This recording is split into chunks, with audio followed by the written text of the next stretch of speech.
દોસ્તો, આપણને ઘણી વખત કોઈ માણસ ખરાબ લાગતા હોય કે ક્રૂર લાગતા હોય, પરંતુ સાચે જ તેવું નથી હોતું. તેને દર્શાવતી એક કહાની આજે હું તમારી સમક્ષ લઈને હાજર થયો છું. તે પહેલાં તમે અમારી ચેનલ પર નવા છો તો અમારી ચેનલને જરૂરથી સબસ્ક્રાઇબ કરી લેજો. ચાલો દોસ્તો, કહાનીની શરૂઆત કરીએ.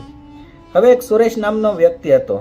લગભગ તેણે 26 વર્ષ એક ઓફિસમાં કામ કર્યું અને આ મહિને જ તેમનું રિટાયરમેન્ટ થવાનું હતું.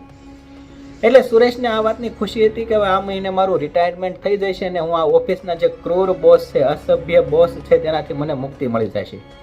પરંતુ સાથે સાથે તેને એ વાતનું પણ દુઃખ હતું કે હવે મારે આગળનો ખર્ચો કેવી રીતે ચલાવવો.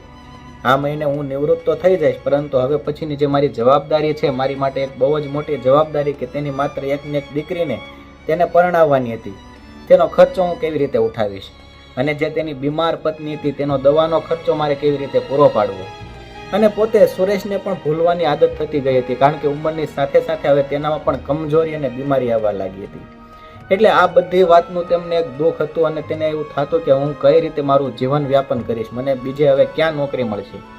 આ ઓફિસમાં મેં લગાતાર 26 વર્ષ કામ કર્યા પછી આજે મારો રિટાયરમેન્ટનો આ મહિને મારો રિટાયરમેન્ટના દિવસો આવશે, પછી હું શું કરીશ.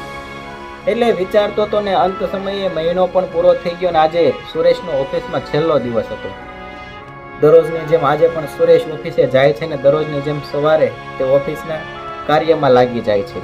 પરંતુ બીજા દિવસોની કરતાં આજે ઓફિસમાં એકદમ શાંતિ હતી. સુરેશ રૂટીન મુજબ પોતાનું કામ કરતો જાય છે, બધી ઓફિસોમાં વારાફરતી સાફ સફાઈ કરે છે અને એક પછી એક બધા જે કર્મચારીઓ હતા, આ ઓફિસની અંદર 60 કર્મચારીઓ કામ કરતા, બધા જ સુરેશની સાથે તોછડું વર્તન કરતા. એટલે આનાથી આ સુરેશ પરેશાન થઈ ગયો હતો અને તેને લાગતું કે હવે આ ઓફિસમાંથી છૂટી મળે તો સારું. આજે છેલ્લો દિવસ હતો એટલે દરરોજની જેમ તે કામે લાગી ગયો. સાંજ પડતાની સાથે જ સુરેશને એવું થયું કે હું છેલ્લી વખત આ ખડૂસ બોસને મળતો જાઉં.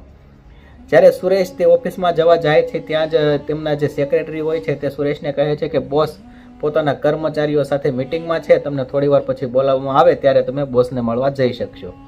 કલાક વહી ગઈ, 1.5 કલાક વહી ગઈ, તેમ 2 કલાક પસાર થઈ ગઈ. તેમ છતાં પણ બોસે તેમને બોલાવી અને અંતે જતા સુરેશે નક્કી કર્યું કે આ ખડૂસ બોસને આજે મારો છેલ્લો દિવસ છે તો પણ મારી ઉપર દયા ન આવી, તો પણ મને ઘડીક 2 મિનિટ માટે બોલાવ્યો નહીં, 2 મિનિટ માટે મળવા માટે પણ તેમને મારી પાસે ટાઈમ નથી. એટલે હવે સુરેશ નક્કી કરે છે કે હવે મારે અહીંયાથી ચાલ્યું જવું જોઈએ. એટલે જેવું તે પોતાનું બેગ પેક કરીને, દફતર પેક કરીને નીકળે છે, પોતાનો થેલો હાથમાં લઈને નીકળવાનો જાય છે, ત્યાં જ પાછળથી તેમની સેક્રેટરી બોલાવે છે કે બોસ તમને બોલાવે છે.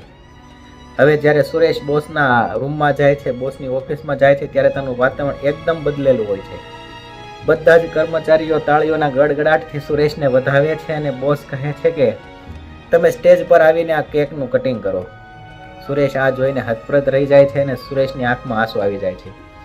સુરેશ સ્ટેજ પર જાય છે અને કેકનું કટિંગ કરે છે અને બોસ ત્યારે પોતાની વાણીની શરૂઆત કરે છે અને બોસ કહે છે કે હવે અમે બધા કર્મચારીઓ ભેગા થઈને એવું નક્કી કર્યું છે કે તમારે હવે આજે નિવૃત્ત નથી થવાનું, પરંતુ તમારે દરરોજની જેમ જ હવે તમારે કામ કરવાનું છે, કારણ કે તમારી ઉપર તમારી એકને એક દીકરીના લગ્નની જવાબદારી છે. તે પૂરી કરવા માટે અમારે તમારી જેવો એક ઈમાનદાર અને નિષ્ઠાવાન માણસ અમારે બીજો ગોતવો, એની કરતાં તમે જ આ ઓફિસમાં કાર્ય શરૂ રાખો. જ્યારે મહિનાનો અંત થાય ત્યારે અમે બધા જ કર્મચારીઓ ભેગા થઈને તમને 500 રૂપિયા એક્સ્ટ્રા આપશું, તમારી જે સેલેરી છે તેના કરતાં 500 રૂપિયા અમે એક્સ્ટ્રા આપીશું. આ ઓફિસના નિયમની વિરુદ્ધ છે, પરંતુ તેમ છતાં પણ અમે બધા જ કર્મચારીઓ એકઠા થઈને તમારી સેલેરીની અંદર 500 રૂપિયા જમા કરાવશું, કારણ કે તમારી ઉપર ખૂબ જ મોટી તમારા પત્નીની જવાબદારી છે, તમારા એકને એક જે દીકરી છે તેની જવાબદારી છે, તો એમાં અમે સહાયરૂપ થઈએ તેવું અમે કાર્ય કરીશું. અને જ્યારે થોડી વાર વાણીને વિરામ આપ્યો અને પછી બોસે બીજી જાહેરાત કરી કે અમે બધા જ કર્મચારીઓએ તમારી સેલેરીનું એક ડિવિડન્ડ ફંડ ભેગું કર્યું હતું જે 5 લાખ રૂપિયા છે. આ તમારી દીકરીને પરણાવવા માટે હેલ્પફુલ થાય છે, તમારે કોઈની સામે હાથ લાંબો નહીં કરવો પડે. આ સાંભળીને સુરેશ ત્યાં ધ્રુસકે રડવા લાગ્યો. બોસના પગમાં પડી ગયો. બોસે તેમને ઊભો કર્યો અને તેમણે કહ્યું કે આ તમારા હકના પૈસા છે, તમારા ઈમાનદારી, નિષ્ઠા અને જે ધૈર્યપૂર્ણ તમે કાર્ય કર્યું છે તેના પૈસા છે. સુરેશને હવે જ્યારે અંત થયો, જ્યારે ઓફિસની પાર્ટીનો અંત થયો ત્યારે સુરેશ ઘરે જવા લાગ્યો અને સુરેશને મનમાં એવો વિચાર આવ્યો કે હું આ કર્મચારીઓ અને બોસ પ્રત્યે હું કેવું વિચાર કરતો હતો અને ખરેખર તે કેવા નીકળ્યા.